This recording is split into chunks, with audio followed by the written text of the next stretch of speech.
अस्सलामुअलैकुम students, welcome to my channel. तो आज हम पोएम करने वाले हैं the sun has long been set by Williams Wordsworth. सबसे पहले हम थोड़ा सा पोइट के बारे में देख लेते हैं। जो विलियम्स वर्ड्सवर्थ हैं वो इंग्लैंड के पोइट हैं और जो उनकी पैदाइश थी वो हुई थी 7 अप्रैल 1770 में। उनके फादर एक लॉयर थे। उनके पेरेंट्स की जब वो तकरीबन 15 इयर्स के थे, 15 साल के थे, तो उनकी डेथ हो गई थी। और बाकी उनको फिर बाद में जो परवरिश थी, जो पाला था, उनके एक अंकल ने पाला था उनको। और वो काफ़ी ज़्यादा फेमस हैं अपनी नेचर की पोइट्री की वजह से। उनकी ज़्यादा पोइट्रीज़ और जो है उनकी इसी चीज़ पे होती है, नेचर पे। तो जो हमारी पोइम है the sun has long been set, उसकी पहले हम नाम का देख लेते हैं, टाइटल का मीनिंग। इसकी जो ट्रांसलेशन बनती है उर्दू में सिंपल वो है कि सूरज बहुत अरसा कबल गरूब हो चुका है। The sun has long been set, काफ़ी टाइम पहले सूरज जो है गरूब हो चुका है। सूरज मतलब चला गया है, रोशनी कम हो गई है, ख़त्म हो रही है, तो इसका ये मतलब है। फिर अब इस पोएम की समरी देख लेते हैं हम। तो इस समरी इसकी जो है, इसमें बताया गया है कि जो सूरज है वो गरूब हो चुका है और जो है हल्का हल्की सी रोशनी रहेगी आसमान पे बस। और जो सितारे हैं वो एक एक, दो दो, तीन तीन करके ना आहिस्ता आहिस्ता नज़र आ रहे हैं, विजिबल हो रहे हैं। वहाँ पे काफ़ी सारे जो बर्ड्स हैं, वहाँ पे कोयल है, थ्रशेस हैं, वो भी एक छोटी सी एक बर्ड होता है चिड़िया की तरह, उसको कहते हैं। तो मतलब उनकी जो सिंगिंग की आवाज़ें हैं, वो गाना गा रही हैं, उसकी आवाज़ें यहाँ पे बताई हुई हैं इसमें। फिर जो है नेचर को बहुत अच्छे तरीके से इन्होंने वो किया हुआ है कि फिर हवा की आवाज़ें जो हैं और पानी के जो बहने की जो आवाज़ होती है उसको बताया है। आधा सा चाँद नज़र आ रहा है आसमान पे और जून बताया हुआ है कि जून में जो नेचर है वो किस तरह से लग रहा है। बाकी साथ में इन्होंने बाद में जो है कंपैरिज़न थोड़ा सा किया हुआ है लंदन की सिटी, जो लंदन है उसके साथ। तो उन्होंने बताया हुआ है कि कौन वहाँ पे मतलब जाएगा आवारागर्दी करने का, उन्होंने बताया कि घूमने फिरने वहाँ से, और उसका कंपैरिज़न किया हुआ है नेचर के साथ कि उससे बेहतर है कि नेचर को देखा जाए। तो जो है पोएम, अब उसको लाइन बाय लाइन एक्सप्लेन करते हैं। नाम जो है उसका मैंने आपको बताया है कि सूरज बहुत अरसा कबल गुरूब हो चुका है। तो जो इसकी पहली लाइन है वो भी ये है, the sun has long been set. Set यहाँ पे है गुरूब होना, मतलब जिस तरह से होता है कि गुरूब होना। और बाकी जो है अगली लाइन है, द स्टार्स, स्टार्स मतलब सितारे, are out by twos and threes, मतलब दो दो तीन तीन करके जो है नज़र आ रहे हैं। जो रोशनी है वो कम हो रही है आसमान पे और जो सितारे हैं वो नज़र आना शुरू हो रहे हैं, दो दो तीन तीन करके।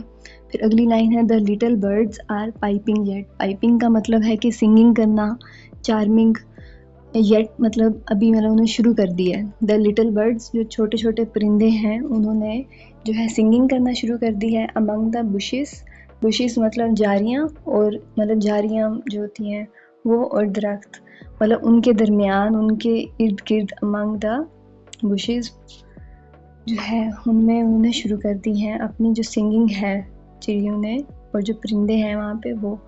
तो अगली लाइन है, देयर्स अ कुकू। कुकू कहते हैं कोयल को। वहाँ पे कह रहा है कि यहाँ पे एक जो वो है कुकू है, और वहाँ पे बता रहे हैं कि कौन से परिंदे हैं। देयर इज़ अ कुकू, वहाँ पे एक कोयल है, एंड वन और टू थ्रशिस। थ्रशिस जो है वो एक चिड़िया को कहते हैं, ये जिसकी पिक्चर मैंने साथ की है ऐड, इसको कहते हैं। इसका बता रहा है कि दो से, जिस तरह है ना, एक से दो ये हैं, कुकू है, मतलब वैसे ही ना वो काउंट करके बता रहा है। फिर अगली लाइन है, and a far off wind that rushes, मतलब कि एक ना जो है दूर से आती हुई जो हवा है, जो रशीज़ का मतलब होता है कि स्पीड से ना, जो स्पीड से चलना, स्पीड से आना। यहाँ पे जो रशीज़ का मतलब आ रहा है विंड दैट रशीज़, मतलब कि जो साउंड ऑफ विंड है, जो कि स्पीड से जो चलने के बाद जो हवा का जो आवाज़ आती है उसको कहते हैं। तो फिर जो है वो मतलब बता रहा है कि वो आ रही है। फिर अगली आवाज़ है, and the sound of water, जो है पानी की आवाज़ आ रही है, दैट गशेज़। अब गशेज़ का मतलब यहाँ पे ये है कि जिस तरह जो पानी जब चलता है किसी जगह से, जो पानी की जो आवाज़ बनती है, जो हम सुनते हैं, उसको कहते हैं, जो उसके लिए लफ्ज़ इस्तेमाल होता है वो है गशेज़। तो वो ही कह रहे हैं कि जो साउंड है, साउंड ऑफ वाटर दैट गशेज़, जिस तरह गुजरता है, जैसे किसी दरिया के पास या किसी जगह नहर से पानी बहता हुआ जाता है, तो जो हमें आवाज़ आती है उसको मतलब कहेंगे gushes. And the cuckoo's sovereign cry. जो सोविरन है इसका मतलब है supreme, loud voice, independent voice, मतलब लोनली लेकिन ना बहुत आला किस्म की सुप्रीम और ऊंची आवाज़ जो होती है उसको कहते हैं। फिर आगे उसने क्राई लफ्ज़ यूज़ किया हुआ है, क्राई इसलिए उसने इस्तेमाल किया है कि एक तरह वो पोइट्री में बता रहा है, लेकिन क्राई का मतलब यहाँ पे बन रहा है कि वो उसकी जो सिंगिंग है, जो उसकी वो एक तरह से सिंगिंग जो कर रहा है ना, उसको कह रहे हैं कि जो कुकू की आवाज़ है। आगे है fills the hollow of the sky. Fills मतलब कि जो है फिल करना जगह को, होलो का मीनिंग है खाली जगह, एम्प्टी जगह जो होती है, खाली जगह उसको। लेकिन वो जो है अगली इसमें पता चल रहा है होलो ऑफ द स्काई, मतलब कि जो आसमान पे खाली जगह है उसको फिल कर रही है जो कुकू की जो आवाज़ है, जो कोयल की आवाज़ है, वो बड़े अच्छे तरीके से बताया हुआ है इसमें। तो जो अगली है वो वुड गो प्रेडिंग। प्रेडिंग का मतलब होता है कि आवारागर्दी करना, वॉक करना, एक्सप्लोर करना किसी जगह को, और उसको कहते हैं प्रेडिंग इन लंदन। मतलब कि कौन जाएगा प्रेडिंग करने लंदन में, लंदन जो सिटी है उसमें।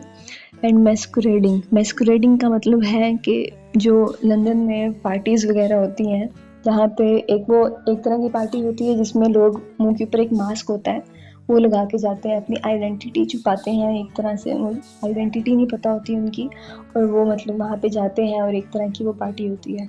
तो उसका कह रहे हैं कि उधर कौन जाए। On such a night of June, मतलब कि ऐसी जून की रात में, मतलब वो कह रहे हैं कि जो है लंदन की जो वहाँ पे जाके प्रेडिंग करना, इधर उधर एक्सप्लोर करना, घूमना, उससे अच्छा है कि मतलब कौन जाए, उससे वो अच्छा बता रहा है इस नेचर को कि इस नेचर को एंजॉय करना, और ये उससे ज़्यादा पीसफुल और ये ज़्यादा बेहतर है। फिर with that beautiful soft half moon, मतलब कि इस ऐसी रात में कौन जाए जहाँ मतलब ये एक ब्यूटीफुल सॉफ्ट हाफ मून, जो आधा सा चांद नज़र आ रहा है कि वो है। एंड ऑल द इनोसेंट ब्लिसेस, ब्लिसेस मतलब जो है हैप्पीनेस, जो समझो कि जिस तरह नेचर का जो है चीज़ें जो हैप्पीनेस देती हैं उसको।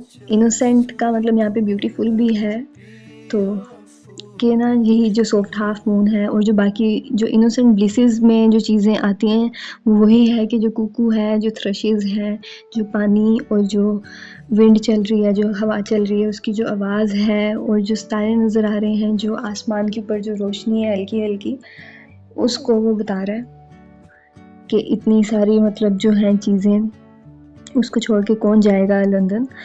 On such a night as this is, मतलब कि जो इतनी खूबसूरत रात है, जैसे जो इतनी खूबसूरत जो रात है इसमें। तो ये यहाँ पे इसकी ट्रांसलेशन थी